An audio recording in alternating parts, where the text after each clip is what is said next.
सभी किसान भाइयों को सादर प्रणाम, राम राम। जैसा कि आप सभी स्वस्थ होंगे, आज हम एक नए वीडियो के साथ आए हैं। किसान भाइयों, जैसा कि मेरा नाम रोहित सिंह तोमर है, मैं आरएस खेती बाड़ी में आप सभी का हार्दिक स्वागत करता हूं। किसान भाइयों, आपने एक वर्ड सुना होगा, माइकोराइजा।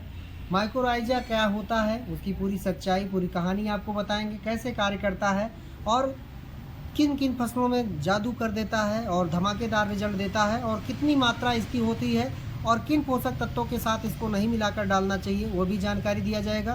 किन फंगीसाइड के साथ इसको मिला के नहीं डाला जाता है। क्या आपको पहले से ये पता था कि ये कोई खाद है या फफूंद है? तो मैं आज आपको बताता हूँ कि ये कोई खाद नहीं है या ना कोई ये तत्व है, एक प्रकार का फफूंद है जो अपनी खेतों में, जिस खेतों में किसान इसको डालते हैं उस खेत में कैसे कार्य करता है वो मैं जानकारी दूंगा। ये इफ़को एमसी कंपनी है जो माइकोजेन नाम से आपके बीच में उतारा है। ये सभी इफ़को के प्रतिष्ठान, इफ़को केंद्रों पे मिलेगा, वो एग्री जंक्शन हो, चाहे ई बाज़ार हो, चाहे एफएससी हो, और भी जो IFFDC केंद्र है वहाँ हर जगह ये आपको आराम से मिल जाएगा। इसकी पैकिंग जो है 1 किलो की भी आती है और ये 4 किलो की पैकिंग है। किसान भाई, ये डालने के बाद खेत में कैसे काम करता है मैं बताता हूँ कि ये 1 एकड़ में 4 किलो आपके पड़ेगा खेत में। तो इसको अगर डालते हैं तो आपके खेत में जो पुराने पोषक तत्व बचे हुए हैं, उन पोषक तत्वों का सदुपयोग नहीं हो पा रहा है, बहुत दिनों से पड़े हुए हैं। वो DAP हो, चाहे फास्फोरस के रूप में, चाहे नाइट्रोजन हो, चाहे जिंक हो, चाहे मैग्नीशियम हो, वो बेकार बेस्ट रूप से ज़मीन में पड़ा है, सोया हुआ पड़ा है। उसको भोजन के रूप में परिवर्तित करने का कार्य इसकी जो है फफूंद करेगी, ये माइकोराइजा करेगा। माइकोराइजा अगर आप अपने खेत में डालते हैं तो अच्छी क्वालिटी का अगर माइकोराइजा आप डालते हैं, जैसे मैं माइकोजेन का नाम ले सकता हूँ, इसको अच्छे क्वालिटी में डालते हैं, ये 95% तक आपके खेतों में काम करेगा। बाकी माइकोराइजा बहुत कंपनियों के आते हैं तो उतना इफेक्टिव नहीं होंगे, जैसा कि आप जो है इसको एक बार डालेंगे तो खुद ही बताएंगे कि बहुत अच्छा रिस्पांस मिलेगा, जो ऐसा मैंने बताया। तो लास्ट तक बने रहेंगे वीडियो तो आपको बहुत सारी जानकारी मिलेगी। किसान भाई, इसका जो कार्य करने की शैली है, खेत में डालेंगे और मकड़ी के जाला जैसा पूरा एकदम एक आवरण बनाएगा पौधे की जड़ों के पास, जो दूर दूर तक पोषक तत्व है उसको खींच के ला के ये पौधे को भोजन बना के देगा, तो जिससे कि आपकी पैदावार भी बढ़ेगी, कल्ले भी बढ़ेंगे और पौधे की वृद्धि विकास समान रूप से अच्छी चलेगी, उसमें बहुत ज़्यादा हरियाली आएगी। तो किसान भाई, ये मैंने अपना देखा है, अनुभव किया है, मैंने इसको यूज कराया है अपने खेतों में भी और दूसरे किसान के खेतों में बहुत अच्छा रिजल्ट आया है। तो किसान भाई, इसको अगर डालते हैं तो इसको किस पोषक तत्व के साथ नहीं डालना चाहिए, ये आपके मन में सवाल होना चाहिए। तो इसको सल्फर एक जो तत्व है उसके साथ नहीं डालना चाहिए। सल्फर के साथ डालेंगे तो इसका जो काम करने की क्रिया है वो उतना इफेक्टिव रिजल्ट आपको नहीं मिलेगा जितना आपको मिलना चाहिए। अगर आप मानते हैं कि हमको खेत में सल्फर भी डालना है साथ में और इसको भी डालना है, तो इसको जो है 1 बोरा में जैसे डालना है तो 1 बोरा में आधा बोरा में इसको मिला के पहले डाल दीजिए 1 एकड़ में, फिर आधा बोरा में सल्फर मिला के डाल दीजिए।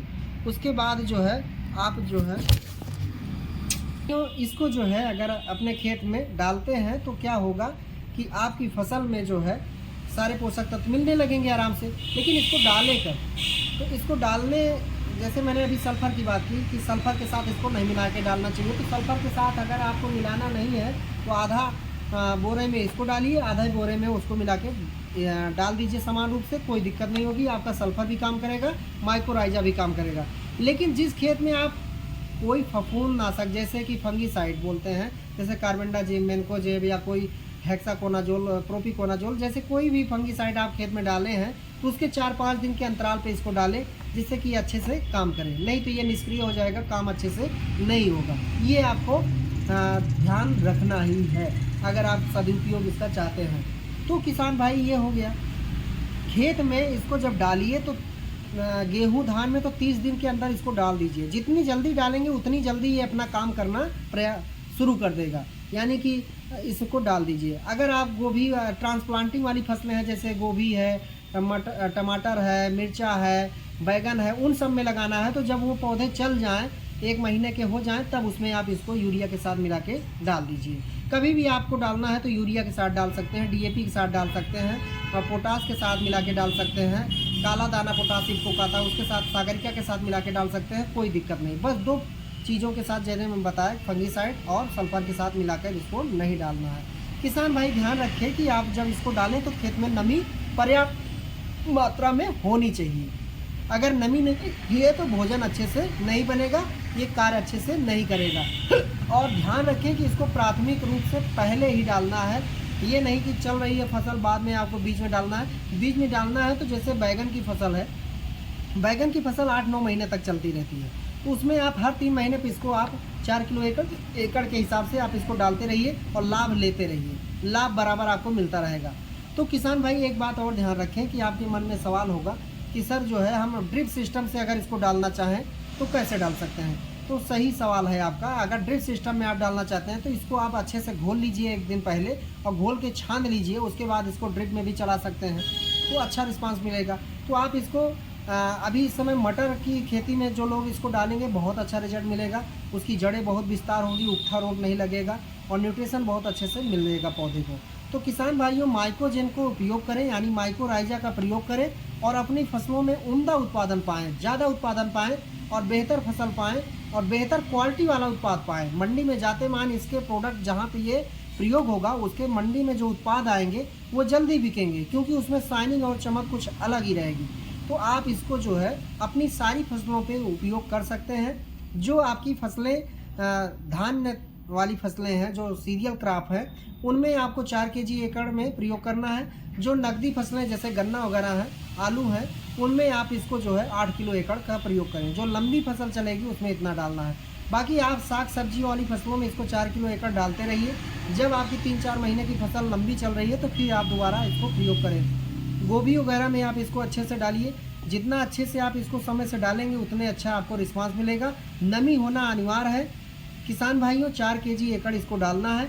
इफ्को के सभी प्रतिष्ठान पे मिल जाएंगे। ये माइक्रोराइजा जो है ये कोई तत्व नहीं है, मैंने पहले भी बताया था। ये एक प्रकार का फफूंद है जो आपके फास्फोरस को लेने में, अपटेक करने में मदद करता है। डीएपी आप कई सालों से प्रयोग कर रहे हैं, पौधे को पूरा नहीं मिल रही है, इसको डाल देंगे तो फास्फोरस अच्छे से पौधे को मिलेगा, जिससे जड़ों का विकास होगा। जिसकी जड़ मजबूत होगी उसका तना भी मजबूत होगा, उसकी पकड़ अच्छी होगी, पौधा आंधी तूफान के भी प्रतिरोध में टिका रहेगा, गिरेगा नहीं।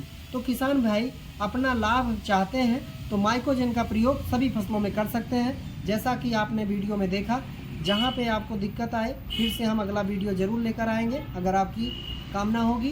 तो किसान भाइयों इसको डालें, आपका रिजल्ट भरपूर अच्छा से अच्छा मिलेगा। जितना आप अपेक्षा करते हैं उससे कहीं ज़्यादा अच्छा रिजल्ट मिलेगा। लेकिन समय का ध्यान रहे, जब भी कोई चीज़ बिना समय के होगी तो अच्छा रिजल्ट नहीं देगा। इसको डालने का समय यही है कि जब आपका पौधा नया है, शुरुआती स्टेज है, पहली खाद के साथ इसको प्रयोग करिए और नमी की अवस्था में प्रयोग करिए, तभी अच्छे से काम करेगा। जय हिंद, जय किसान, जय विज्ञान।